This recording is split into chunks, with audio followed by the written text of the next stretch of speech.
L'hypoglycémie, cette sensation bizarre qui peut te saisir à n'importe quelle heure du jour ou de la nuit. Quand elle te frappe, une idée obsédante t'envahit soudain. Il faut la faire disparaître vite et à n'importe quel prix.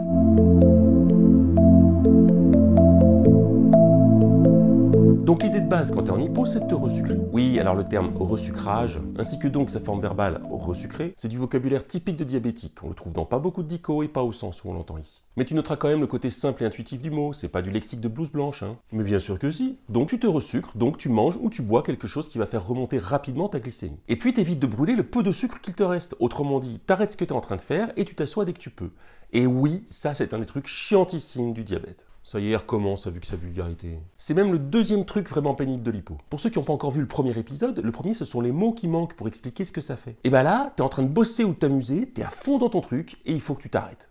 Et c'est chiant. On en a gros! Que tu t'arrêtes, que tu trouves un truc à manger ou à boire, pas n'importe quoi, évidemment, et surtout, il faut que tu ne fasses rien en attendant que ta glycémie remonte et que la sensation bizarre de l'hypo disparaisse. Et même si ça ne dure que quelques minutes, c'est long. Pour que ça aille plus vite, tu peux t'allonger. Effectivement, c'est une des rares situations dans la vie où tu vas plus vite allongé que debout, mais c'est pas possible partout, évidemment.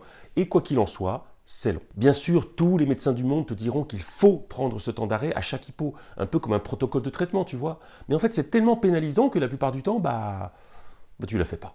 C'est pas bien. Certes, mais une hypo, c'est pas un truc qui t'arrive dans une chambre d'hôpital où tu peux suivre un protocole à la lettre. C'est quelque chose que tu vis dans ta vraie vie. Et dans ta vie de tous les jours, t'as souvent autre chose à faire que d'attendre qu'un paramètre biologique s'améliore. C'est un peu comme quand te vient une envie pressante, comme on dit. C'est à toi de décider si tu files directement aux toilettes sans attendre ou si tout compte fait, tu patientes encore un peu histoire de pas interrompre ce que t'es en train de faire. Oh non, je suis bien où je suis, je me lève pas. Allez, juste une minute et j'y vais. C'est vraiment pas le moment là. Ce que je veux dire par là, c'est que bien souvent en fait, c'est pas si grave si tu t'arrêtes pas tout de suite pour gérer une hypo. Vous êtes sûr de votre coup? Oui, à ceci près qu'une hypo, ça peut être dangereux, alors qu'une envie de pisser, d'uriner. Prenons quelques exemples. Si tu fais une hypo en plein cours de maths, tu peux pas t'arrêter, le cours continue. Donc tu te resucres et tu essaies de suivre comme tu peux en attendant que ça aille mieux.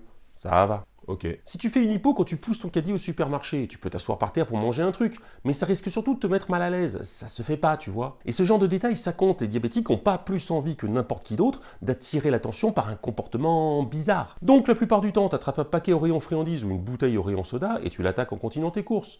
Ça va. Ok, mais t'oublies pas de le payer le paquet de bonbons, même s'il est vide quand tu passes à la caisse. Bien sûr. Si tu fais une hypo en regardant un DVD ou en jouant à ta console, tu peux t'arrêter le temps de te resucrer. Mais si la séance est captivante, tu préféreras peut-être trouver un truc à manger ou à boire que tu consommeras devant ton écran. C'est pas bien grave. Ouais, après, manger et jouer en même temps, c'est pas forcément évident. Si tu fais une hypo en bossant ou en faisant tes devoirs, tu peux continuer en mangeant un truc, mais la plupart du temps, tu seras tellement inefficace que tu auras carrément intérêt à faire une vraie pause. C'est clair. Si tu fais une hypo en faisant du sport, là vraiment, faut t'arrêter, mais t'as pas le choix parce que t'as plus la force de continuer.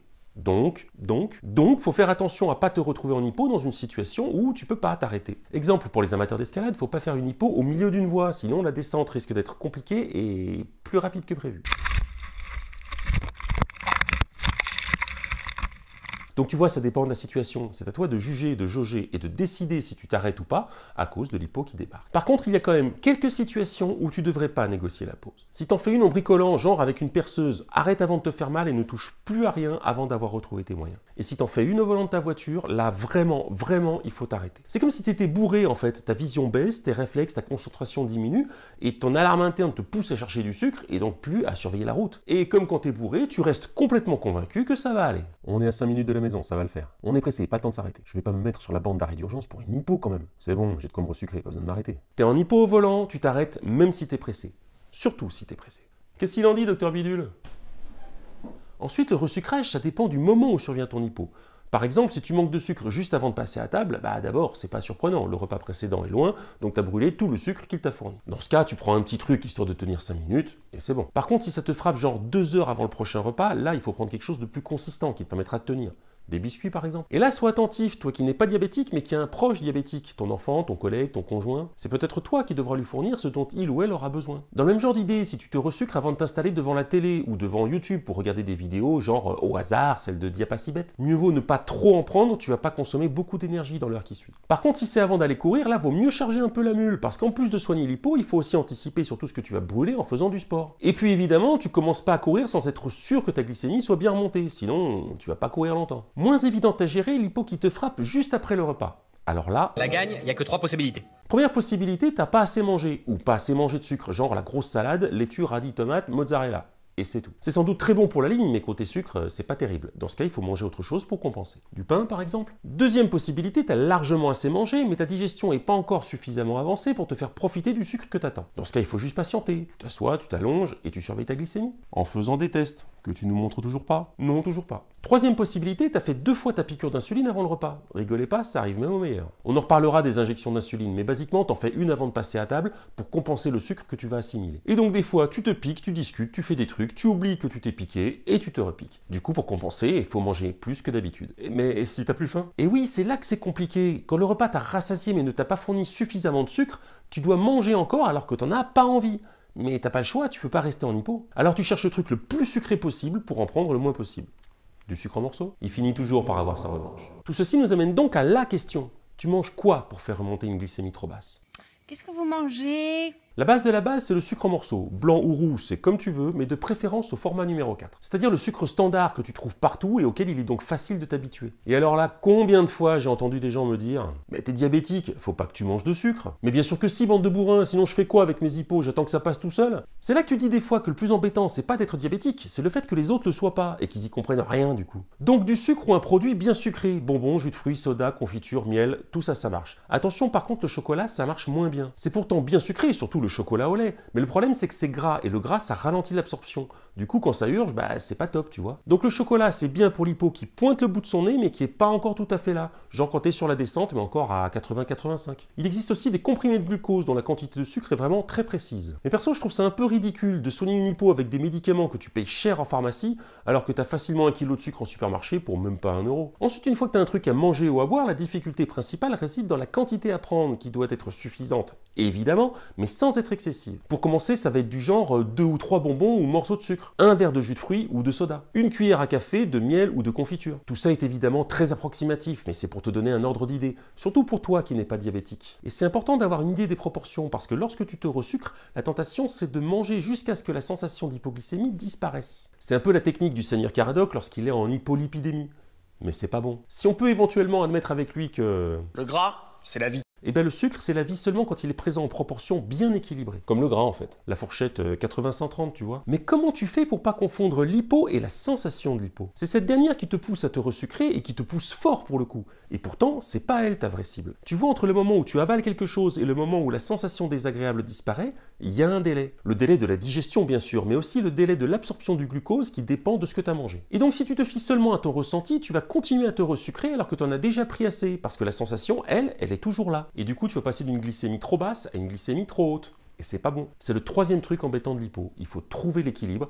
Et c'est pas facile. Il faut que tu t'arrêtes quand tu sais dans ta tête que tu t'es suffisamment resucré alors que tu ressens encore dans ton corps le besoin d'en remettre une couche. Et il te revient, cher ami diabétique, d'accepter ce challenge et d'apprendre de façon empirique à le gérer. Pas facile au début, alors c'est bien de se faire aider, par ton diabétologue favori par exemple. Mais oui. Une bonne idée pour ça pourrait être de calculer la quantité du truc que tu vas manger ou boire, mais dans ce cas il faudrait tenir compte de la valeur de ta glycémie, de si elle descend encore ou si elle s'est stabilisée, de ton poids, de la capacité glycémiante de ce que tu vas prendre, de où en est ta digestion de ce que tu as mangé avant, de ton activité du moment. Et probablement d'autres paramètres encore, c'est clairement trop compliqué, surtout avec ton cerveau qui rame comme un galérien, justement à cause de l'hypo. Donc, meilleure idée, tu prends une dose d'un truc bien sucré, un verre de jus de fruits par exemple, et puis tu suis l'évolution de ta glycémie pour voir s'il faudrait ou pas en rajouter une deuxième couche, en faisant des tests. De toute façon, avec un peu d'expérience, tu te fais vite une idée de la quantité que tu dois prendre en gros. C'est encore très approximatif comme méthode. C'est vrai, mais c'est surtout très réaliste, parce que déjà ça marche quoi que t'aies à portée de la main. Et surtout ça marche même s'il y a un paramètre qui t'échappe. Toutes les hypos sont plus ou moins différentes, ça sert à rien de chercher une solution qui marche à tous les coups au milligramme près.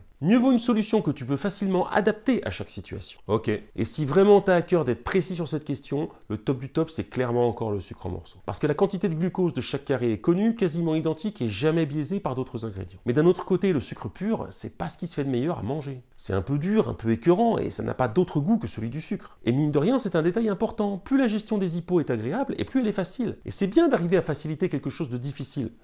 Je sais pas si je suis très clair là, mais je suis sûr que tu m'as compris. Bref, du coup, tu peux préférer le miel, qui est une solution moins précise, mais plus douce. Pour ceux qui aiment le miel, bien sûr. Et qui n'y sont pas allergiques, bien sûr aussi. Diabétique et allergique au miel, faut jouer au loto là. Bon, mais avec tout ça, on n'a pas encore abordé le plus important. Surtout pour toi qui te retrouves confronté depuis peu à cette maladie mystérieuse qu'on appelle le diabète. Écoute bien, jeune diabéto padawan, ou moins jeune. Faire des hypoglycémies, c'est normal.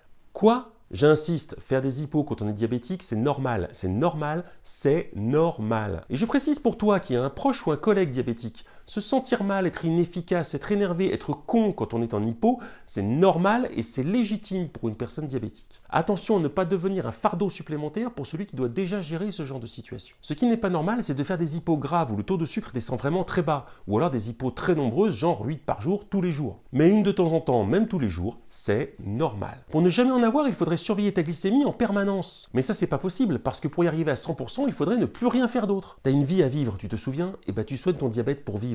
Pas l'inverse. Une personne diabétique, c'est pas quelqu'un qui tombe jamais, c'est quelqu'un qui se relève à chaque fois qu'il ou elle tombe. Tu vois? Donc quand survient une hypo, tu restes tranquille, tu la gères, tu te stabilises et c'est marre. Et surtout, tu renonces pas à jouer au foot avec tes potes ou à n'importe quelle autre activité qui te plaît de peur de faire une hypo. C'est le pire du pire. Avant d'y aller, tu te sustentes comme il faut, tu prévois de quoi te resucrer en cas de pépin, et tu fonces. Et si l'hypo survient, tu t'arrêtes, tu te resucres, et voilà. Et puis la fois suivante, tu ajustes. Et ainsi, au fil des matchs, des semaines, des mois, des années, tu apprends tranquillement à gérer ta glycémie. T'es diabétique, et alors? Vis ta vie, c'est tout ce qui compte. Sois juste un peu raisonnable pour pas avoir de gros problèmes.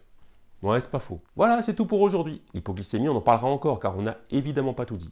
Mais si tu peux manquer de sucre, tu peux aussi trop en avoir, et ça, va falloir qu'on en parle. Merci d'avoir suivi cette vidéo, mets un pouce en l'air si ça t'a plu. Et rendez-vous donc dans un mois environ pour la prochaine. Et pour pas la rater, pense à t'abonner aussi. Bah qu'est-ce qui se passe? T'es en hypo? Vas-y, le pouce bleu et tu t'abonnes. Voilà.